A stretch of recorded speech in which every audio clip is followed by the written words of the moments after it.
Welcome back to the channel, everybody. I'm JB, I'm Nada. and we just went to go see Drop. Mm-hmm. So Let's let's talk talk about about it. it.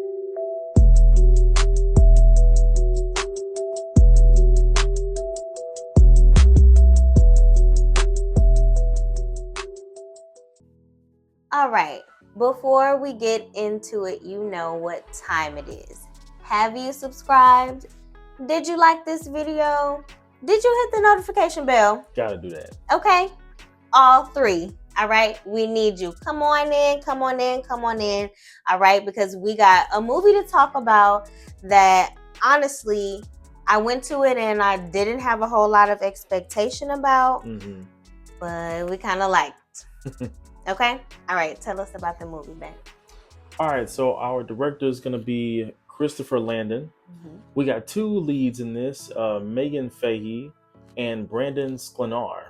Yeah. And for us, they're gonna be different. We haven't seen them in anything, so they're unknowns for us. But they did pretty good. I have to go maybe and look. I like to see, what else were they in? Because Yeah, sometimes what are you we don't seeing notice people at first, like in movies, until you see them in something big, and then you go back and you're like, never knew that. Right. So, yeah. But what did you think about the movie? I was kind of surprised. I thought this was going to be pretty good. I didn't really know what to expect.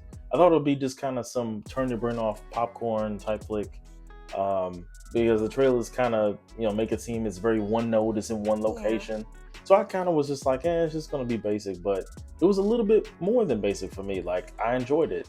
It was a cool, I would say, like a cat and mouse type tech thriller. Okay.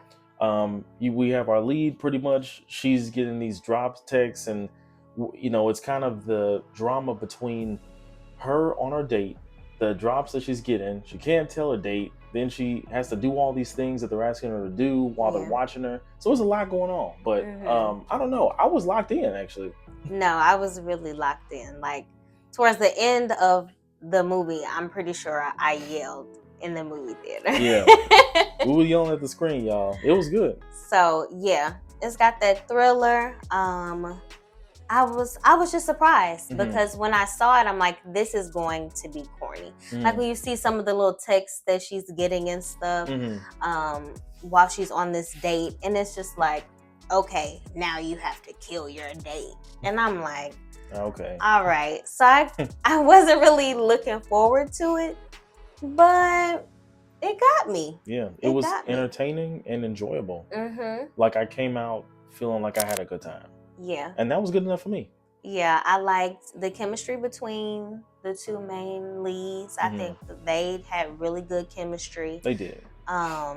It's also this kind of like, try to guess and see who's doing this, who's doing that. Could it be this person? Could it be that person?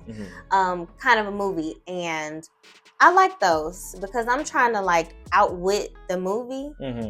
And I feel like I should have known who the person was. So the movie kind of got her a little bit. It did, and I was upset because I just felt like you should have known. It was him or her or whoever. But the fact that it got her, though, is satisfactory as to why it was decent. Because if it can mislead you, if a plot or a twist can mislead her, it's well enough to be pretty good. Like, I just should have known, okay, that it was this individual. Anyway, I like to figure this stuff out, okay? So I'm like, did they do this because they trying to throw me off? Or anyway, so yeah, we really like Drop. Like, if you just want to go date night kind of movie, like it's worth going to see. I would say spend your money to go see the movie in theaters. It was really nice. Yeah. Make sure when you go that the film isn't messed up though. Yeah, I had like a problem with the reel itself. Yeah, I think in our theater, for some reason, the blacks, like whenever it showed like a scene that was like darker, some of the clothing was like messed up. Really hard to see. Yeah, like it was hard to see. Bluish color. I don't know. It was weird. So if that happens while you're in the movies, it's not supposed to look like that. FYI. Yeah. That was probably that's probably not going to happen to you. Anyway, go see this movie. Go see Drop. Come back. Let us know what you think about it. But you know what time it is. It's time for us to get into our spoiler section. So if you don't want to know the twists and the turns and was it her and did she really do this and did he really, if you don't want to know, then this is your warning. Spoiler alert. Go ahead, get off this video now, and then come on back to us and watch the rest, okay? Spoiler alert. All right, so let's just get main people out of the way. Main character is Violet. She has a son named Toby. She has a sister named Jen, and Violet is getting ready to go on a date with Henry, okay? So quick backstory, which the movie actually opens up with this scene of Violet and this man, and you don't know who the man is at the time, but he is like about to kill her. About to kill her, yeah. There's no other way. He's about to kill her, and it was very, very intense. And we were like, "Oh, dang!" Like, like it started like this. Okay. Yeah. And then weird. it like switched, and she was in a therapy session. Anyway, Violet is a therapist. She works with women who've been abused because ding ding ding, she was abused by her ex-husband. And why did I say ding ding ding? Like you got the right answer. Anywho, ex-husband died, and she's trying to get back out there and start dating. She's been talking to Henry on an online site, and tonight's the night they're going out on a date. First date, right? So Jen is gonna watch Toby. She's really nervous about being away from him and just scared about going on a first date after so long and with an abusive husband and all that stuff. But they go to this nice restaurant called Palette. I'm like, I want to eat in there. It looked really nice. Yeah, it did look nice. It was like at the top of like a hotel or something, maybe. I mean, I may not want to eat in there after that, after like this movie, but you know. Why not? Because man, all the stuff that happened in there. Whatever. Anyway, it was a really nice little bar. Somebody was playing the piano and stuff like that. So she goes in. She encounters a lot of people while she's waiting for Henry to get there because he says he's running late. So you go ahead. I was going to say, I think that was the movie trying to establish who the different done-it. twists and turns could be. You know, she bumps into a guy. The guy picks up the phone and hands her the phone. Okay, you know, I'm already like, okay, what did he do? Because, you know, every time, whenever there's a whodunit, there's always like, they put all of these people in your face and kind of do do the red ball over here, don't look where my hand is moving type thing. And so that's where you want to look. So it's like you want to create enough suspicion around everybody. Yeah. And the movie did that. Definitely did. So I said, anyway, I'm getting ahead of myself. All right. I'm about to jump to the end. She meets a couple people. There's a really nice bartender that's just being so helpful to her. There's this guy who keeps bumping into her. It's like, oh, we keep meeting like this. You know, that guy. There's an old man. He's on a first date too. And the old man becomes endearing quickly. She kind of meets him. She sort of sympathizes with him. He's on a date. He's kind of just trying to get back out there. He feels it. It feels very like not humbling, but like kind of like, oh, like you feel bad for him. You did feel so bad for him. What did he call Facebook? What was the original name of Facebook? What did he say? Napster? Something like that. Yeah. And he called it that. I said, oh, you poor old man. Yeah. He was like in his, I would say 50s, 60s. I'm giving 60. Okay. So meets him. The bartender was really nice too. She was sweet. She was like, let me get you a drink. You look nervous. So we got all of these people. But Henry shows up. And right when Henry shows up, she gets this message. There's like some app called DigiDrop. Yeah. And she gets a message in it. And it's kind of weird, but she overlooks it. And so they're talking and starting to like have a good time. So they had already been talking to one another. But then she starts getting all of these messages and he's like, oh, somebody's dropping those to you. So DigiDrop, apparently, if you have the app, anybody that's like in 50 feet or something can send you, like airdrop you something. And so at first it's little memes and stuff like that. And they're trying to figure out who it is. He even gets up and like walks around. the restaurant to see, because you can also see like people's like avatars if they're in your vicinity. And in the first like 20 minutes, it's the whole, oh, this is just a kid playing a prank type thing, until it was she gets a message like, hey, you better do this or I'm gonna kill your son at such and such address, and so with your sister in the house. And I was like, okay. Yeah. At first it was like, just look at your cameras. That's what it said. And then she's checking the cameras, and then she sees a hooded person inside of her house.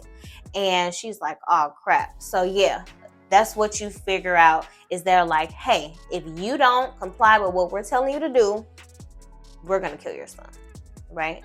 And so she tries everything that she could do to get some help. She starts trying to figure out how to write stuff like on her hands. She goes to the bathroom.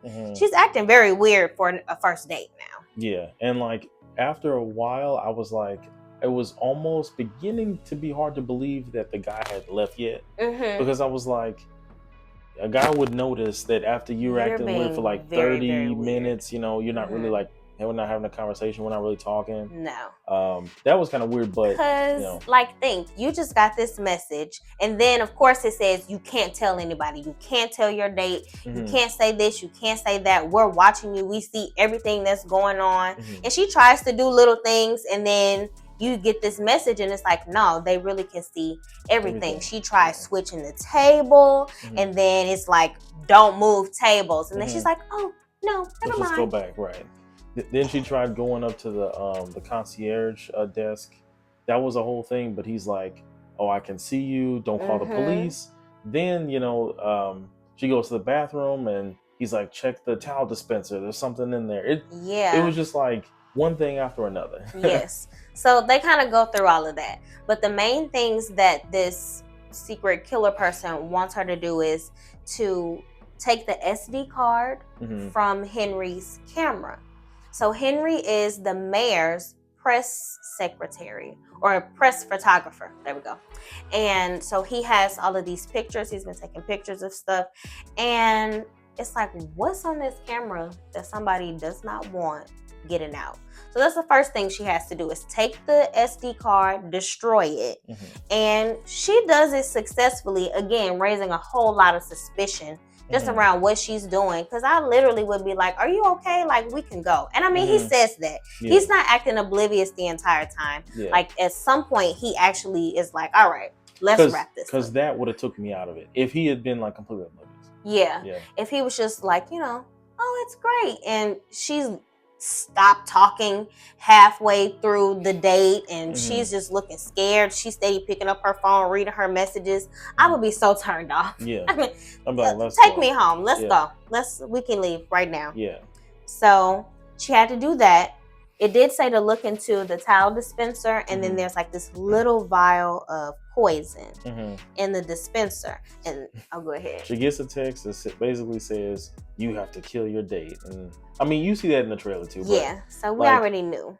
So I think that it was cleverly directed, meaning like cinematography wise. It was. Like the camera angles were pretty cool. I feel like they do these like shots where they like zoom in really close on something, like the vial later on, like with the little shot glasses. Like, I agree. I think it was shot very well. And I think it was kind of cool. I know our screening was a little weird because of something was wrong. Yeah, because something with the reel or whatever. But I think that they had like these moments where the characters would have introspectives, where like the camera would zoom in, like it would push in on the protagonist or the other person, and it would almost like everything would darken around them, as if we're trying to like get into their mind of what they're thinking, or them trying to figure out who it is. I thought that was kind of cool. So yeah, she has to kill him now. She has to try to convince him to stay. How is she going to get this poison into like his drink or something like that?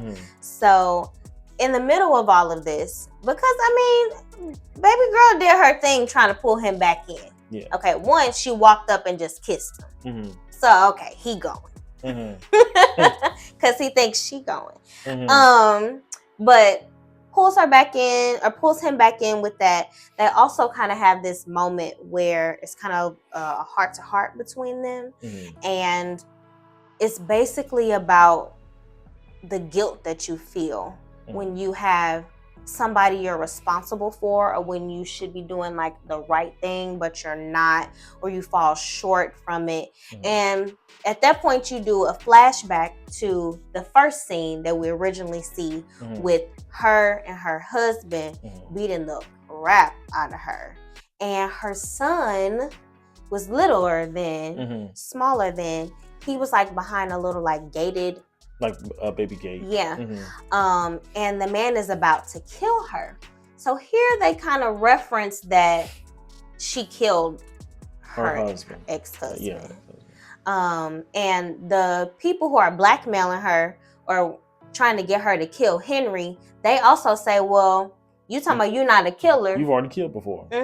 So go ahead, stack up a body, you know. So you get a flash of that. And then you get the sense that Henry also feels like, hey, there's something that I have to do that's the right thing to do, even though I feel like it's not. So they have this moment, and she's like, all right, you know what? Let's take some shots. Let's get this party back started, you know, because this is a terrible date. A terrible date. So she goes to get the shots. They're about to have this moment, and to us, it appears as though she poured the poison in the shot. And they do this little clip where they look like he's about to take the shot, and then she just can't take it.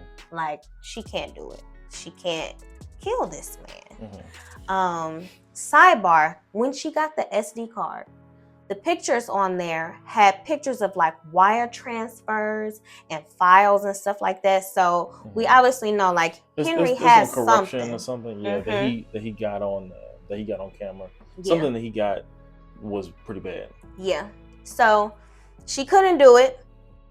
Somehow she gets out. She knocks her wine like in his lap or something like that. And so then the waitress or the bartender comes over. And when the bartender came over, I was looking like, what are you about to do? Because we already, the main guy that kept bumping into her, that you thought it was him, it didn't end up being him. No. Right? So then now I'm looking at the bartender. Because, yeah, he was the obvious one, but not the obvious one that I should have known was the obvious one. Anyway. She comes over and she's like, listen, if this man is abusing you, you need to tell me. And she's like, no, that's not what's happening at all. And then the bartender mentions, but I mean, this old man has been watching you all the whole time. And so immediately I was like, no way. It was the endearing, charming, like, and I should have known, sweet old man at the beginning. Like, I should have known. And so, like, he invites her over to the table. She comes and sits down, but like, his entire aura has changed. It wasn't like sweet and endearing before. Oh no! It was like he was like, sit down, you know, and like it was almost as if he caught her. Like, yeah, he was. It was weird because he looked almost sort of crazy, like had a smile on his face, but like was saying very like crazy things. It was insane. And so he's like, listen, you need to sit down. This is what's about to happen. It's somewhere in there, like somebody else dies. There was a man playing the keyboard. She tries to send him a message on a dollar bill, like as a tip. And he tries to get help. But then they go back and they do a flashback of how old man's name is Richard. Richard was at the bar with the piano player. He slipped the piano player some poison. The piano player fell out. He died. Like, Richard has been the mastermind this whole time. Sitting in blind spots. He made sure to get the table that they were sitting at, that he could be directly across from them and see. Yeah, Richard. I was like, dang. Because his date had already left him. And we kind of X'd him out when we were like doing the who has their phone out, because we like, oh, he don't even know how to use his phone. So Richard is like, he got the people on the phone that's in the house, like they about to go kill your son and your sister. And she's like, I can't kill him and blah, blah, blah. But it looks like Henry's going to take the shot. He goes, he takes the shot. He doesn't pass out. Meanwhile, Richard is eating some like dessert. Richard starts choking. because she didn't pour the poison on his dessert.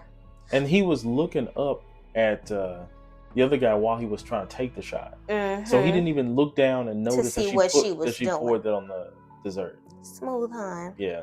So, in the middle of all of that, they get to tussling. Richard got a gun. Richard starts shooting in the middle of the restaurant. For a little nice restaurant. Richard starts shooting. They fighting. Henry's fighting. Everybody's running everywhere. I think the bartender ended up getting stabbed in the back. She got stabbed. Yeah. It was crazy. To the point where they shoot open a big window. Yeah. And stuff just starts being pulled out of it. Our main character is hanging off the side of it. Like, it just turned up so fast. And we was locked in. We were locked in. So, in the middle of all of this, the other people, the hooded person is in the house. And so, first, Richard called it off. He was like, oh, it's cool. He took the poison. Because he took the poison. You're good. But as soon as he realized that he took the poison, he called it back like, kill the son or whatever. So then at this point, she's trying to get out of the restaurant. She's racing to get home. Get to her son. Yeah. So now here's where you have to, what is it called? This is like a detraction from the film. Not everything was perfect. It wasn't like a great film.